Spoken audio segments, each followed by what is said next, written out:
How do you see now the next, say, few years of changes in the mobility solutions industry? Where do you think will be the focus areas and for us? I look at it by going 10 years behind, when we were 10 years back. And if I would have been in 2006, in trying to predict what would happen in 2016, it would have been very difficult for us to do that, right? I feel the same about, this is at the stage at which we are in right now, because the changes are happening so fast that, definitely it is very exciting. And again, like someone said, that the best way to predict the future is to see, what other people are doing, good people are doing in the world. And we can see right now, people working on great problems, some really complex problem, trying to solve different things for the users. In the specific areas of work that you are in right now, the chosen, particularly your Zoto and the geographies that you're operating in, how do you see that, the future of that? So the reason why we are so excited is that we are in the middle of this transformation which is taking place. And the reason why I say a transformation is Southeast Asia, or some parts of Southeast Asia and Sub-Saharan Africa.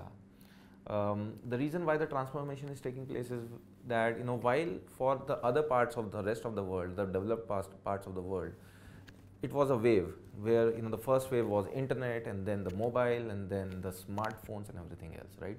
So the behavior of the people was changing accordingly. So it was first PCs, and then it was, internet on PCs, and then it was mobile and internet on mobile. With, countries in Sub-Saharan Africa and Southeast Asia, everything is coming at once. The convergence of all of those things are coming at the same time. So, like I said, since this convergence of internet and smartphone is coming together, this convergence is happening right now in Sub-Saharan Africa. This is at a time when, around 30% of the people in Sub-Saharan Africa are having access to electricity, but more than 70% of the people having access to smartphones right now, or maybe not smartphones, but some kind of a phone or mobility device. And a huge trend of a lot of those people actually getting access to the internet through their first phone. So these people did not have access to the knowledge, to the internet or any other thing. Now they are getting connected at this point of time.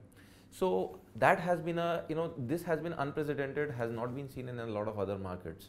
And therefore that is a challenge as well, solving problems which were, not thought of earlier.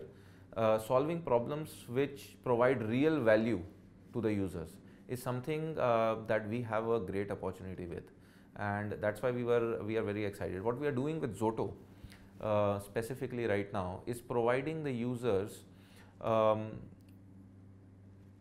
better way to pay for their daily services in their life.